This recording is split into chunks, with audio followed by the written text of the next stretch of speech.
Spinoza की आलोचना। देकार्ते के मन शरीर संबंध के सिद्धांत ने दार्शनिकों के बीच एक नई बहस को जन्म दिया था।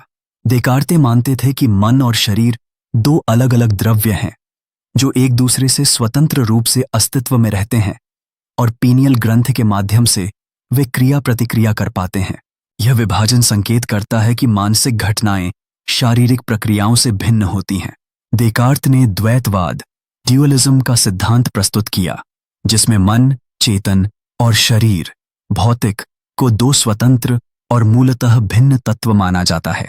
उनके अनुसार मन सोचने वाला तत्व रीस कॉजिटेंस है और शरीर विस्तार वाला तत्व रीस एक्सटेंसा है, और दोनों के बीच संबंध एक जटिल समस्या बन जाता है जिसे मन शरीर समस्या कहा जाता है। लेकिन स्पिनोजा ने इस द्वंद्व को चुनौती दी। उनके अनुसार मन और शरीर एक ही प्राकृतिक सिद्धांत के दो समानांतर पहलू हैं। स्पिनोजा द्वारा देकार्त के मन शरीर संबंध की आलोचना एक महत्वपूर्ण दार्शनिक बहस है। देकार्ते के द्वैतवाद के स्थान पर एकत्ववाद मोनिज्म की स्थापना। स्पिनोजा ने देकार्त के द्वैतवाद का खंडन करते हुए कहा कि मन और शरीर अलग अलग स्वतंत्र तत्व नहीं हैं, बल्कि वे एक ही द्रव्य के, एक ही सब्सटेंस के दो भिन्न गुण या एट्रीब्यूट्स हैं। मतलब वे मूलतः एक ही वस्तु के दो पहलू हैं जिनकी अनुभूति हमें अलग अलग होती है। उनके अनुसार सृष्टि में केवल एक द्रव्य है जिसे हम ईश्वर या प्रकृति, गॉड और नेचर कह सकते हैं, जिसमें मन और शरीर दोनों शामिल हैं। यह दृष्टिकोण द्रव्य का एकत्ववाद कहलाता है। संसार में केवल एक द्रव्य, गॉड या नेचर है, जिससे सब कुछ व्युत्पन्न है। समानांतरवाद पैरेललिज्म। स्पिनोजा के अनुसार मन और शरीर समानांतर रूप से चलते हैं, पैरेललिज्म, लेकिन उनमें कोई सीधा अंतःक्रिया इंटरैक्शन नहीं होती। वे एक ही चीज की अलग अलग अवस्थाएं हैं, न कि दो स्वतंत्र तत्व।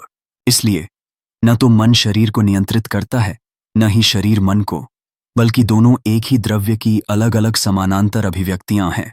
मन और शरीर के बीच कोई परंपरागत कारण कार्य कॉज़ैलिटी संबंध नहीं है। दोनों समानांतर रूप से चलते हैं, लेकिन सीधे एक दूसरे को प्रभावित नहीं करते। उनके शब्दों में body cannot determine the mind to thinking. दोनों एक ही वास्तविकता की भिन्न अभिव्यक्तियां हैं जिनकी घटनाएं अपने अपने नियमों के अनुसार घटती हैं, किंतु एक दूसरे को प्रभावित नहीं करती। स्पिनोजा का तर्क यह था कि देकार्त का मन शरीर विभाजन भ्रामक था। वे यह मानते थे कि सब कुछ, जिसमें मन और शरीर भी शामिल हैं, परमेश्वर या प्रकृति के द्वारा उत्पन्न एक ही वस्तु है। उनके अनुसार मानसिक और शारीरिक घटनाओं का संबंध सीधा साधा है, और जो घटना शारीरिक नजर आती है वही घटना मानसिक भी होती है। कारण कार्य संबंध का खंडन। स्पिनोजा ने परंपरागत कारण कार्य कॉज़ैलिटी संबंध को अस्वीकार किया। उनके अनुसार मन और शरीर के बीच कोई सीधा कारण कार्य संबंध नहीं है, जैसा देकार्त मानते थे, बल्कि दोनों की घटनाएं साथ साथ अपने अपने नियमों के अनुसार घटित होती हैं, क्योंकि वे एक ही द्रव्य के हैं। उनका मानना है कि मन और शरीर के बीच कोई कारण कार्य संबंध नहीं है, बल्कि वे अपने अपने दायरे में स्वतंत्र रहते हैं। किसी एक की अवस्था में परिवर्तन होने से दूसरे पर सीधा प्रभाव नहीं पड़ता है। स्वतंत्र इच्छा फ्री विल की आलोचना। स्पिनोजा के अनुसार स्वतंत्र इच्छा का विचार ही गलत है। मन या शरीर दोनों ही पूर्णतः एक ही द्रव्य, सब्सटेंस, या एक ही ईश्वर या एक ही प्रकृति के नियमों के अधीन हैं, स्वतंत्र रूप से संचालित नहीं होते। स्पिनोजा ने तर्क दिया कि स्वतंत्र इच्छा का भ्रम हटाकर मनुष्य अपनी सीमाओं और प्रकृति के नियमों को समझे। वे पारंपरिक नैतिकता और स्वतंत्र इच्छा की आलोचना करते हैं। उन्होंने पारलौकिक सुपरनैचुरल नैतिकता, धर्मशास्त्र तथा स्वतंत्र इच्छा के विचार को खारिज किया। उनके अनुसार सब कुछ प्रकृति के तार्किक नियमों के अनुसार होता है। कोई भी चीज स्वतंत्र रूप से फ्री विल संचालित नहीं होती। बुराई की अवधारणा की आलोचना। पारंपरिक बुरी चीजों के अस्तित्व को भी स्पिनोजा ने सापेक्ष रिलेटिव बताया। बुराई वस्तुतः कोई स्वतंत्र सत्ता नहीं, बल्कि हमारे सीमित दृष्टिकोण का परिणाम है। स्पिनोजा ने मन और शरीर को एकता यूनिटी के रूप में परिभाषित किया, एक ही द्रव्य के अभिन्न हिस्से।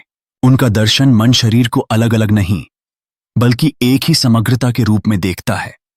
इसीलिए किसी भी तरह की मन शरीर समस्या उत्पन्न ही नहीं होती।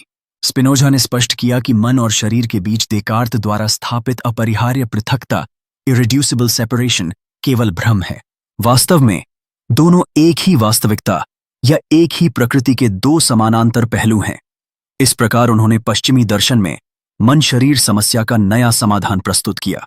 अंततः स्पिनोजा की आलोचना का मुख्य उद्देश्य द्वैतवाद, ड्यूअलिज्म का खंडन और एकत्ववाद, मोनिज्म की स्थापना है, जिसमें मन शरीर संबंध में कोई आंतरिक विरोध या समस्या नहीं रहती, क्योंकि वे एक ही वास्तविकता के दो समानांतर पहलू हैं। Not two separate substances, but one reality perceived in two parallel ways. इस आलोचना ने समकालीन दार्शनिक विमर्श में महत्वपूर्ण योगदान दिया। स्पिनोजा के सिद्धांत ने अस्तित्व का एक एकीकृत दृष्टिकोण पेश किया, जहां मन और शरीर का संबंध एक जटिल और प्रभावी तंत्र के रूप में देखा गया। यह एक नई सोच को जन्म देता है, जिससे दार्शनिक ज्ञान को व्यक्तिवाद की सीमाओं से मुक्त किया जा सके। इस तरह स्पिनोजा की आलोचना ने देकार्त के विचारों को फिर से परिभाषित करने के लिए प्रेरित किया, जो आज भी प्रासंगिक बनी हुई है।